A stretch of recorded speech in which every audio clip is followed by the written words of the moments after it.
রাজধানীর নিউ মার্কেটে অভিযান চালিয়ে সামুরাই, চাপাতি ও বিভিন্ন ধারালো অস্ত্র জব্দ করেছে সেনাবাহিনী। আইন শৃঙ্খলা বাহিনীর হাতে গ্রেফতার এড়াতে এসব দেশীয় ধারালো অস্ত্র হোম ডেলিভারির মাধ্যমে পাঠিয়ে দেওয়া হতো বলে জানান সেনাবাহিনী।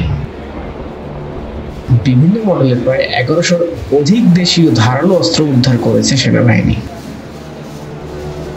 শনিবার 9 আগস্ট দিনব্যাপী অভিযান চালিয়ে নিউ মার্কেট থেকে এসব অস্ত্র উদ্ধার করা হয়। এ সময় 3টি দোকান থেকে 9 জনকে গ্রেফতার করা হয়, যারা এগুলো বিক্রির সাথে জড়িত। শনিবার রাত 10:30টায় সেনাবাহিনী 46 স্বতন্ত্র পদাতিক ব্রিগেডের অধিনায়ক লেফটেন্যান্ট কর্নেল নাজিম আহমেদ সরওয়ার্দী হাসপাতাল সেনা ক্যাম্পে সংবাদ সম্মেলনে এসব তথ্য জানায়। সংবাদ সম্মেলনে তিনি জানান, সাম্প্রতিক সময়ে রাজধানীতে কিশোর গ্যাং ও ছিনতাইকারীদের আক্রমণ বেড়ে গিয়েছে। এর আগেও গ্রেপ্তারকৃত সন্ত্রাসীদের কাছ থেকে ছুরি সহ বিভিন্ন ধারালো অস্ত্র উদ্ধার করা হয়েছে,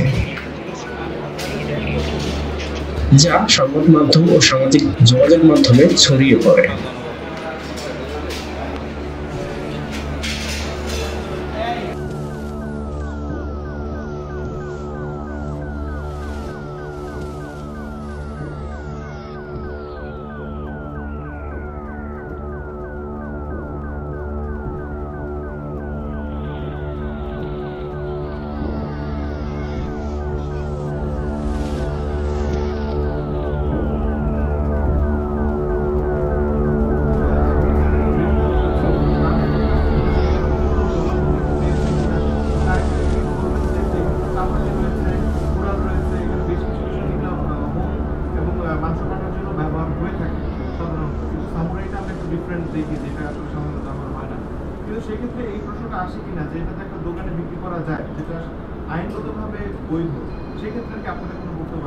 আসলে এই মানে অন্যান্য হাউজহোল্ড আইটেমগুলো আইনগতভাবে বৈধ।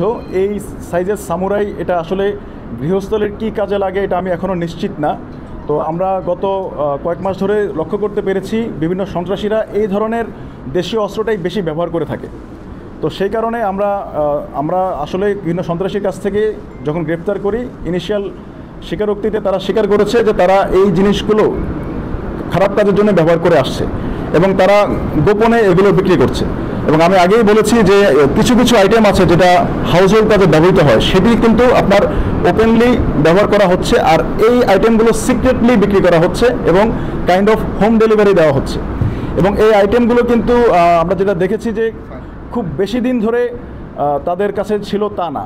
রিসেন্টলি গত 3-4 মাস ধরে এগুলো বিশাল আকারে মজুত করা হয়েছে এবং এগুলো বিভিন্ন সন্ত্রাসীদের হাতে দেখা যাচ্ছে। এবং আপনি দেখতে পাচ্ছেন যে এগুলো কিভাবে হোম ডেলিভারি দেওয়া হয়। এগুলো একটা বক্সে করে সুন্দর করে, বক্সের কাভারে থাকে হচ্ছে আপনার ছোট হাউসহোল্ড নাইফ, বাট ভিতরে থাকে হচ্ছে এই জিনিসগুলো। এগুলো হোম ডেলিভারি বিশেষ করে আপনার সন্ত্রাসীদেরকে দেওয়া হয় এবং যারা কিশোর গ্যাং যারা তাদের কাছে দেওয়া হচ্ছে। আর আপনি একটা প্রশ্ন করেছেন যে তাদের সাথে সন্ত্রাসীদের যোগসাজশ আসে কিনা, সেটা আমি এখনই নিশ্চিত করে বলতে পারবো না। এটার জন্য অধিকতর তদন্তের প্রয়োজন হবে। আমরা এগুলো সব কিছু পরবর্তী আইনি প্রক্রিয়ার জন্য ডিবি পুলিশের কাছে হস্তান্তর করব।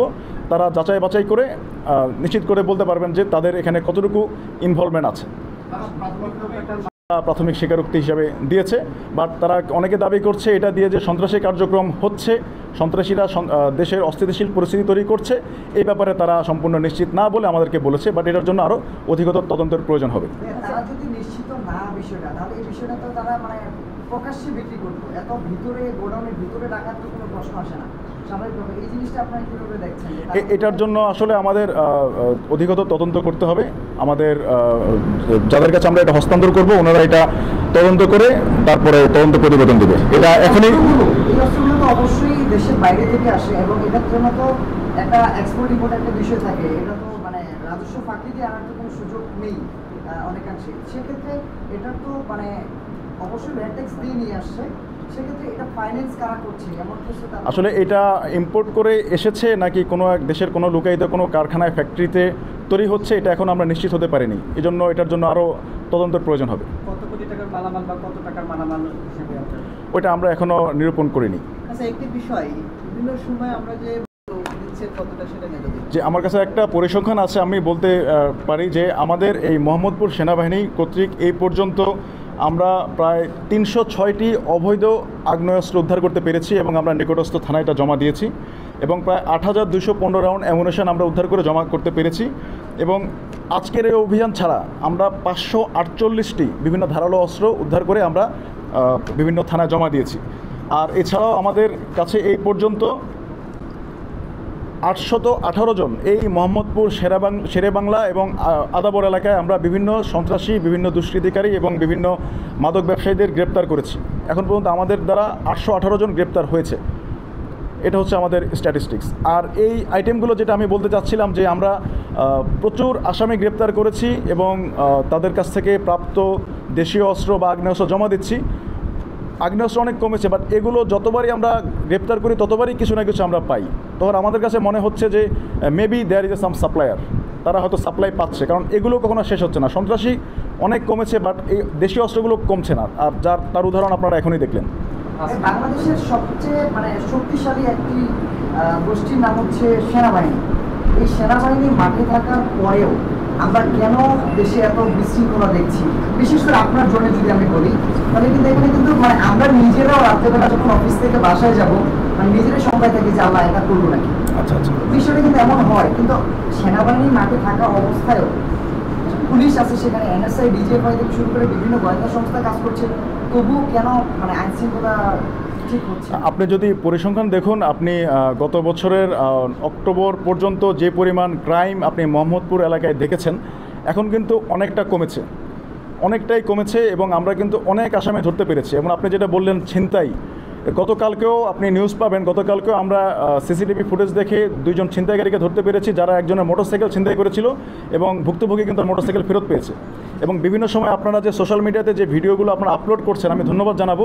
ওই ভিডিওগুলোর কারণে আমরা কিন্তু সন্ত্রাসীদের চিহ্নিত করতে পারছি এবং তাদেরকে আমরা তথ্য প্রযুক্তির সহায়তায় ট্র্যাক করে আমরা কিন্তু তাদেরকে গ্রেপ্তারের আওতায় আনতে পেরেছি। এবং অনেক ভুক্তভোগী কিন্তু তারা তাদের ছিনতাইকৃত মালামাল, ধরুন মোবাইল অথবা কোনো মোটরসাইকেল বা অন্য কোনো গুরুত্বপূর্ণ সামগ্রী কিন্তু ফেরত পাচ্ছেন।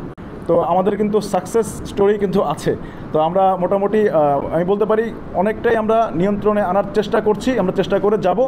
তো আপনারা যদি সবাই আমাদেরকে সহযোগিতা করেন, আমাদেরকে যদি এরকম বিভিন্ন ইনসিডেন্টগুলোর ভিডিও, সিসিটিভি ফুটেজ এবং তথ্য যদি আমাদেরকে দিতে পারেন যেভাবে আপনারা দিচ্ছেন, তাহলে আমরা ইনশাল্লাহ আমরা অবশ্যই এই এলাকাকে, পুরো দেশকে আমরা সন্ত্রাসমুক্ত করতে পারবো ইনশাল্লাহ। এটা আমরা ফার্দার ইনভেস্টিগেশন করব। তো তদন্তের স্বার্থে আমি এখনই সব ডিসক্লোজ করতে চাচ্ছি না। ডিসক্লোজ করলে হয়তো যাদেরকে এখন আমরা গ্রেপ্তার করতে পারিনি, অথবা হয়তো যারা দেখেছে আমরা অভিযান চালাচ্ছি, যারা পালিয়ে গেছে, তার থেকে হয়তো আর পাওয়া যাবে না। তো সেই জন্য আমি এখনই সবার নাম বলতে চাচ্ছি না। তো যাদেরকে আমরা গ্রেপ্তার করতে পেরেছি, যে 3টা দোকানের কর্মচারী এবং মালিক, তাদেরকে আমরা ডিবি পুলিশের কাছে হস্তান্তর করব এবং সেই সাথে আমাদের ছায়া তদন্ত অব্যাহত থাকবে।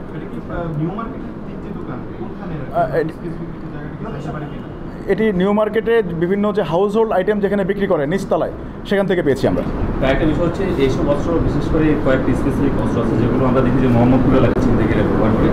আপনারা এমন কোনো তথ্য পেয়েছেন কিনা যে নিউ মার্কেট অথবা চকবাজার বা যেসব এলাকা থেকে উদ্ধার করা হয়েছে সেখান থেকে মোহাম্মদপুরে কেউ নিয়ে এসে ডিলারশিপের মাধ্যমে তারা ছড়ায় দেয়? হ্যাঁ, আমরা কিছু তথ্য পেয়েছি, কিছু নেটওয়ার্কের তথ্য আমরা পেয়েছি। তো আমি আসলে তদন্তের স্বার্থে এখনই সব বলতে চাচ্ছি না। এই জিনিসগুলো যদি আমি বলে দিই তাহলে ফার্দার আমাদের অপারেশন করে হয়তো আসামিদেরকে পাওয়া যাবে না।